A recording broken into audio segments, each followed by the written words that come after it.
Ngayon, ang pag-aaralan naman natin ay yung simbolo ng ating convenient outlet na nakalagay sa ating mga building plan. Ito yung pinasukan natin na pintuan at ito naman yung simbolo ng convenient outlet. Ngayon, dito tayo pumasok sa door na ito at ito yung mga convenient outlet ang matatagpuan natin dito sa living area. Merong dalawang convenient outlet dito sa tagiliran ng sofa at meron naman din dito sa TV. Ito yung living area. Pumasok ka dito sa door 1, makikita mo kagad sa gawing kaliwa yung isang convenient outlet at dalawa naman dito sa gawing kanan. Kung papasok tayo dito sa pintuan, ito na yung para sa TV. Nasa kaliwa.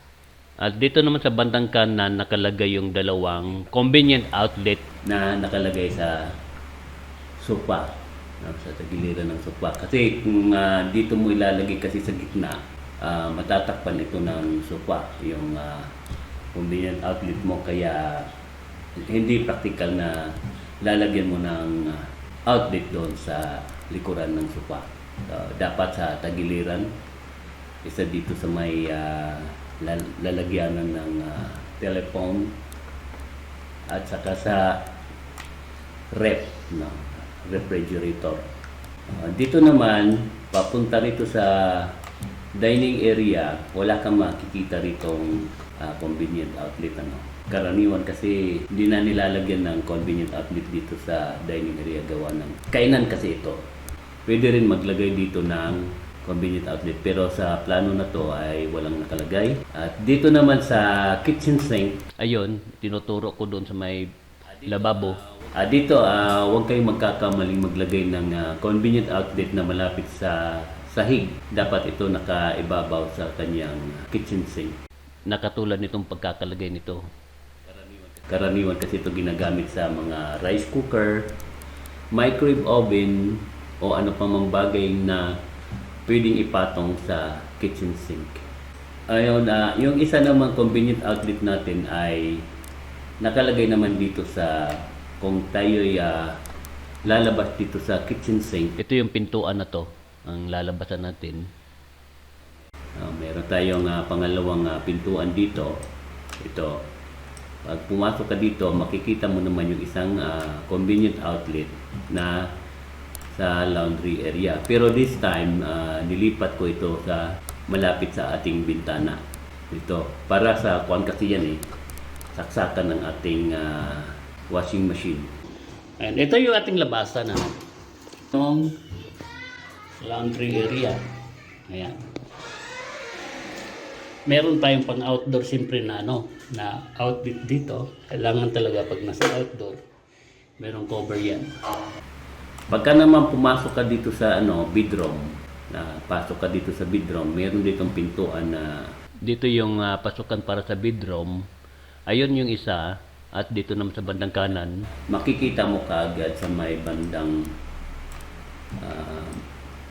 kaliwa yung isang convenient outlet.